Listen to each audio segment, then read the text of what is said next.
everyone, welcome to another exciting episode of Dayspring Discussions. I'm your host, Sean McGahee. In this show, we talk about movies, TV, sci-fi, fantasy, comic books. If you geek out about it, we're going to talk about it. You can listen to Dayspring Discussions on iTunes, YouTube, Podomatic, and Patreon, and contact Dayspring Discussions on the Facebook group, the Twitter account, and dayspringdiscussions@gmail.com. Well, happy Tuesday, everyone. It is a beautiful day here in Austin, Texas. The sun is shining. The temperature is not too cold, not too hot. I was outside this morning. I went and played some basketball. Then I went outside and did a little yard work, put some weeds. It's gorgeous. And now I'm tired as hell because I've been out busy all day. So now I'm going to sit back, relax, and talk to you about a couple things that happened in the last couple days in the world of geekdom. You guys fire back and let me know what you think. Now, last week, I only had one show I did. It was a week ago on Tuesday.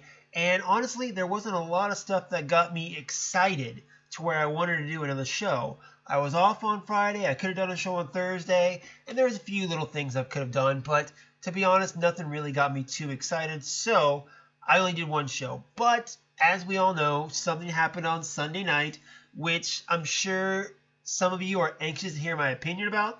I'm going to get to that. And I'm also going to talk about last night. We had the season finale of DC's Legend of Tomorrow, and I want to talk about that as well. So starting off, let's, go with the main thing, which is Sunday night, Disney and Lucasfilm premiered a new trailer for Solo, a Star Wars story, and the film is set to come out May 25th, right? 26th, something like that. Whatever the week after Deadpool 2 is when it's going to come out. We know this movie has a lot going against it, okay? Originally, you had Phil Lord and Chris Miller, the guys who directed 21 Jump Street and the Lego Movie, starting off and hired on as directors. About halfway, if not more, through the production, they were fired because apparently they were making the film that neither Kathleen Kennedy nor Lawrence Kasdan, the screenwriter, agreed on. So they were let go. Ron Howard, friend of Lucasfilm, came in to see it through, and since then has been posting a lot of pictures on Twitter about the production and really just trying to keep the fans happy and try to reassure us that everything's going good with the movie. Now, this is the second trailer we've gotten for the Solo, a Star Wars story. The film comes out a little over a month. I can imagine we might get one more. I don't want to see one more, to be honest, but that's just me. And it has nothing to do with the fact that I'm still not really excited about this film. I'm one of those people that was not clamoring for a Solo film. I mean, Han Solo, yeah, he's a great character. He's not my top 5 favorite Star Wars characters, though. So with this, I really wasn't wanting this. I'd much rather see a Ben Kenobi or a Darth Maul or a Darth Vader or anything other spin-off film besides a Han Solo film. And maybe that's why I'm not as excited about this. Now, with this trailer, Lisa saw it. I showed it to her last night. And she said, yeah, I think it looks good. And me, I just can't get into it. And if anything, I wasn't jumping up and down to see it. I never was like that. And with the newest trailer, this one, I can't get excited about it. Of course, I'm going to go see it. Star Wars, I love Star Wars. Of course, I'm going to go see it at least by its second night. And then, of course, I'll post my review a couple days later of what I thought about it. But I'm not excited for it, guys. And I don't think it has to do with the fact that I don't think it looks good. I think it's just the fact that it's a character I'm not excited about. And with Star Wars, my favorite thing about Star Wars is the Force. The battle between the light and the dark side, the Jedi and the Sith, the lightsabers. We're not going to get any lightsabers or Jedi in this one. Psh, why should I watch it, you know? Yeah, smugglers are cool. They're space pirates. I get it. That's not what gets me excited about Star Wars. So, in that fact, that's why I'm not big on the trailer. Now, given that out of the way, I'm going to run through the trailer a little quick. Kind of give my feelings, because there are things I am excited about. I am anxious to see the film still, just because, you know, I'm not crazy about the material. Doesn't mean I still don't want to see a Star Wars movie. I'll see any Star Wars movie, regardless of what it is. That's just the kind of fan I am. So just going through the trailer a little bit. Starting off, of course, you get I want to say it's probably Corellia, Han Solo's home planet. And it's industrial. Looks like they're building Star Destroyers on it, which I have no idea about Corellia, so that might be something. And you see him as kind of, a bit of a scoundrel guy who gets in a bit of a trouble, a little bit from what we saw from that first trailer, of course. The shot of him walking into the dark underworld gambling table. Of course, we see Donald Glover as Lando Calrissian. And this scene looks like it's going to be the big scene. This looks like the scene that Han Solo, played by Alden Ehrenreich, wins the Millennium Falcon from Lando. Now, in Legends, it was a game of sabacc that he beat him at. Whether it's still going to be that, I don't know. But there's that one line in Empire Strikes Back when Lando's like, "What have you done to my ship?" And Han's like, "Hey, you lost her to me fair and square." That one line, to me, makes me believe that Han's going to cheat. This is smuggler, scoundrel, not really a great guy Han Solo we're seeing in this film. Sure, we all know he's got a heart of gold, but we don't need to see that till the end of the film. What I want to see is Han Solo in this film acting like a scoundrel, because he really doesn't soften up until he meets Luke and Leia. I want to see him maybe starts off soft in the film, and something happens with the line by Woody Harrelson in this one, talking about not trusting anyone. I think he might start soft, and he might trust some people, such as Emilia Clarke's character, and somewhere along the way he gets betrayed to where he turns into that tough, hardened person that we meet at the beginning of A New Hope.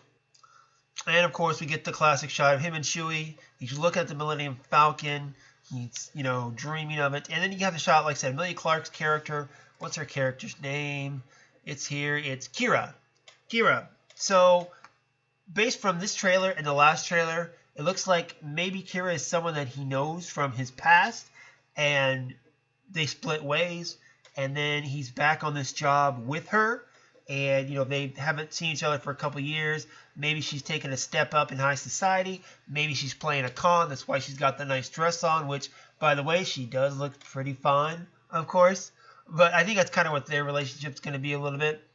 And then you get Woody Harrelson in there as well, kind of the leader of this gang, the Danny Ocean, if you will. And the person they're robbing looks like it's going to be Paul Bettany. Bettany's great. I mean, whatever role he's playing in this film, I have no doubt believe that he's going to be awesome. Him and Howard have a relationship, so, he completely trusts Ron Howard, and I love that he's going to be in this film too. We see Woody Harrelson give Solo the patented blaster that we see him don in A New Hope. I like this line. I will say I like this line here between Chewie and Han. He's like, "What do you know?" It's hilarious. I want to see their relationship more. I really want to see that development and how that goes. And then, of course, Lando Calrissian, played by the great Donald Glover. I gotta say, the main thing that got me excited about this trailer was Donald Glover. I mean, I think people are more excited to see Donald Glover as Lando than they are any other character like Alden Ehrenreich as Han Solo. I think everyone really wants to see what Glover can do. And just from these little lines, he's saying these lines like I would imagine Billy D. Williams saying them, like Lando would say them, and I think it's awesome. I think Lando's going to do a good job. I think Glover's going to be great. Then you run into his droid, L337, voiced by Phoebe Waller-Bridge. I don't know who that is, but do we always have to have that, sarcastic droid with an attitude? I mean, K2SO, great. We don't always need to have a droid with attitude. BB-8 and R2-D2, they were beeps, but they still had attitude. Must there be one in every Star Wars movie? I guess maybe just to sell some toys is what they have to do. But in any event. Alright, and then you get the shots of the Millennium Falcon here. As you can see, the Millennium Falcon is not looking like the classic Falcon that we know. And maybe Han Solo does a little special adjustments when he takes it. You got seen here fighting on the train. Makes you seem like, of course, they are, going to do a train heist. Maybe that's the whole point of the film, is the job is a train heist. I don't know. That's going to just me speculating. And then they have a little fun here with the classic Star Wars line when Han says, I have a good feeling about this, because anyone who has seen a Star Wars movie or knows anything about Star Wars knows that is the patented Star Wars line. I have a bad feeling about this. They're playing off of that. I get it. And then there are those people who complain about The Last Jedi. Who's like, well, Rian Johnson didn't put that line in the Star Wars movie. It didn't feel like a Star Wars movie. Just to let you know, just as a cop-out, I know you're going to complain about this too, but he already said it was in the film. It was the first line of the film spoken by BB-8 in bleeps and dots and all that stuff. So they're going to complain about that. Whatever. Let's move on, guys. A lot of action, of course. See the Millennium Falcon. We see Han talk to Chewie about him flying and taking over. I think at this point in the movie, it looks like he's already gotten the Falcon from Lando, or at least he's taken over. Like he's told Lando to watch out, I'm a good pilot, and stepped in and tried to, pilot the Falcon at least. Maybe, he gets his little time to pilot the Falcon and realizes, hey, I really like this ship. Let me see if I can keep this ship. And that's why he tries to win the Falcon from Lando. I don't know. This music at the end here where it shows the logo, it looks like somebody's bad attempt to do the Star Wars saga. I mean, this is something I would see on like a cartoon show or even a video game, not in a live major motion picture. That was probably the worst part of the trailer for me, was this little music over the logo. It just didn't work for me at all. So, okay, so this trailer, guys, it didn't get me more excited about Solo. I'm kind of on the fence. I mean, people are saying it's a really good story. Maybe the best Star Wars script that Lawrence Kasdan has ever written. Whatever. I like Ron Howard. I like Lawrence Kasdan. I like Star Wars. The cast looks solid. I'm going in hoping for the best. I don't think I'm going to hate this movie. I don't think I'm going to go in and just flat out hate it. But again, without the lightsabers, without the Jedi, I don't see how I can love it. But fire back, guys. Time to let me know what you think. Facebook groups, social media. Some of you guys have already answered on the poll on the Facebook group about whether this trailer makes you want to watch the film more, less, or about the same, or just want to see a Lando movie. But fire back, let me know what you guys think. Okay, well, I'm almost out of time, and I got one more story I want to run through, guys. So, last night, the CW had its season finale of DC's Legends of Tomorrow. Of course, this is part of the Arrowverse that CW and DC has been setting up for several years now, starting all the way back with Arrow. Now, when Legends of Tomorrow started, I thought it looked decent, and I gave it a shot that first season, and the first couple episodes, and I didn't like it. I didn't like it at all. I watched maybe 2-3 episodes of that first season, and it was not good. I did not like it. I could not get into it. First off, this is a group of rejects. This is like all the characters in the Arrowverse that really aren't important, and that's kind of the storyline of it. But there's a reason they're not important, and that's part of the reason why we as the audience don't care what happens to them. The only character I probably cared about was Sarah Lance as White Canary.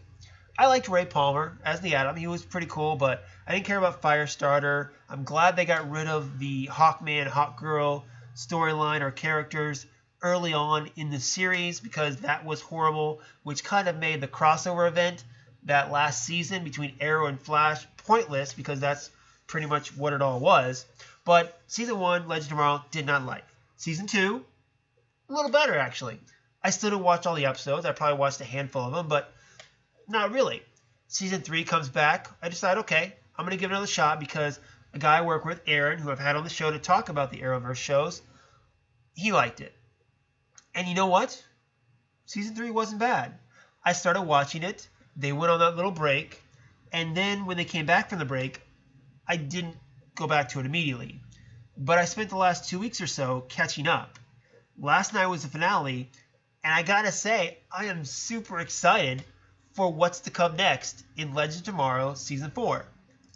So for me, this show has done a complete 180. I could not care less about this show the first 2 seasons, and now I am so excited. I love what they did with this season. The cast has really changed. The only people still in it from the series premiere is Sarah Lance You got Ray Palmer, and then you have Rory, which Firestarter, okay, he's there for comic relief. I get it, but he's not that great in my opinion.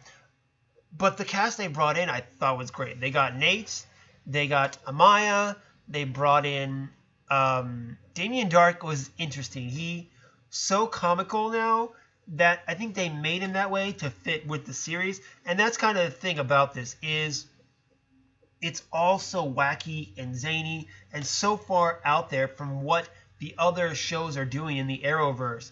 Black Lightning and Arrow are both such serious shows. The Flash tries to stay lighthearted, a little bit at least, and then of course same thing with Supergirl, but this is time travel, this is, the wackiest stuff that you can think of, and it's entertaining, especially it all makes it work. And I think they've refined the cast of characters so much to where that does help.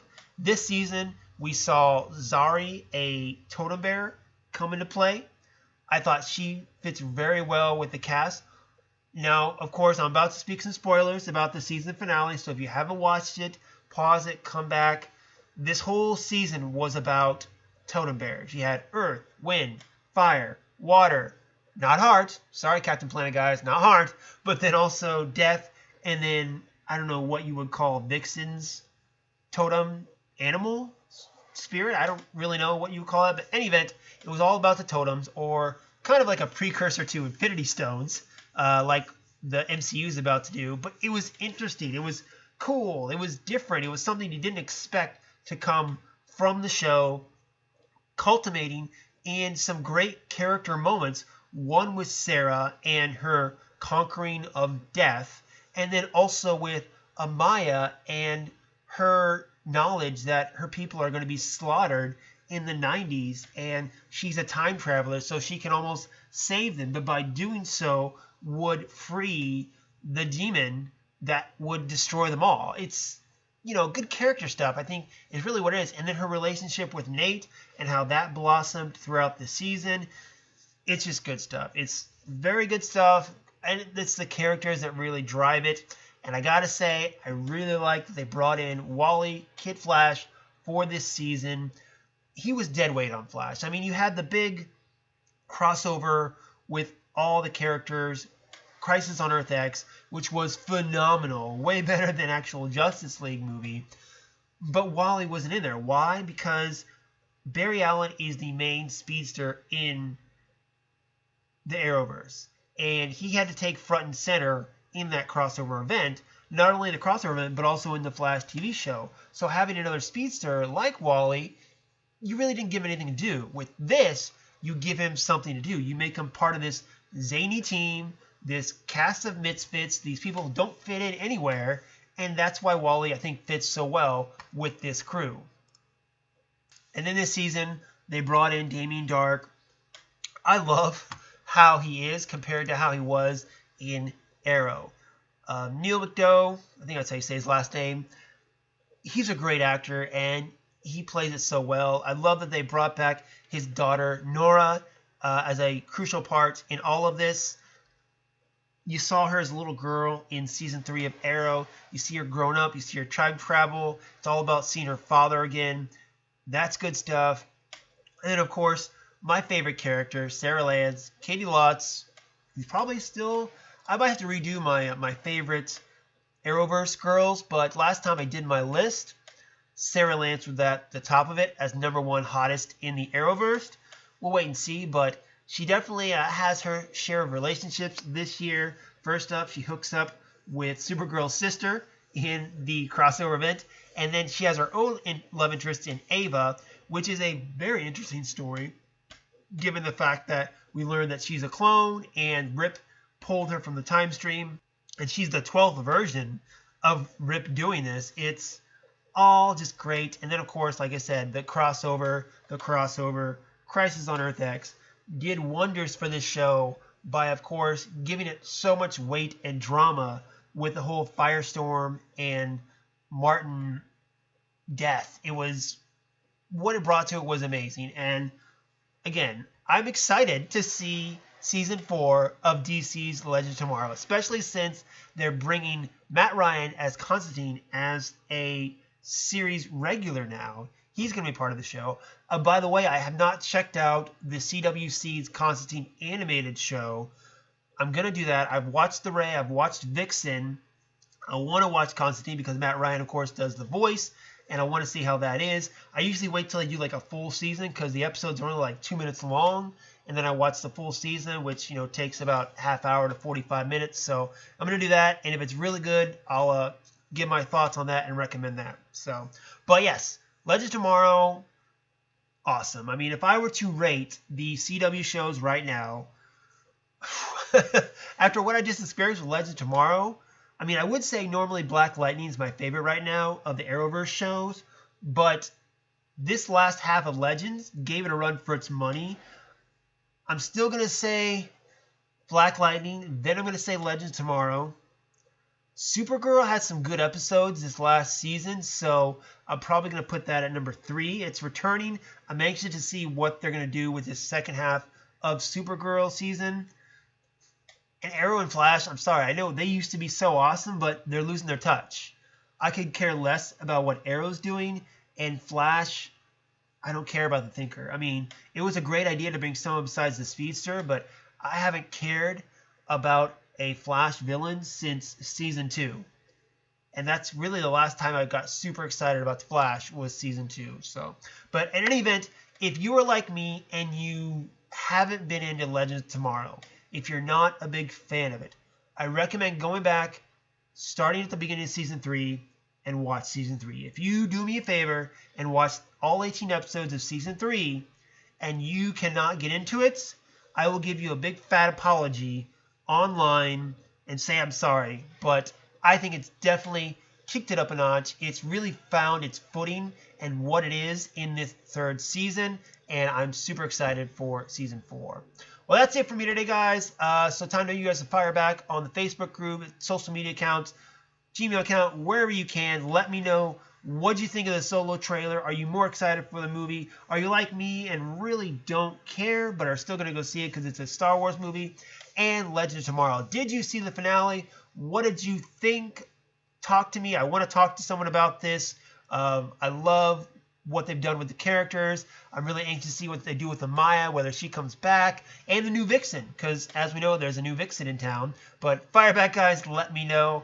I'll probably be back in a couple days with a new show, but I said that last week and I didn't, so don't hold me to it. But until then, you can find me, Slim Dayspring 12, on Instagram and Twitter. Until next time, guys, may the Force be with us all.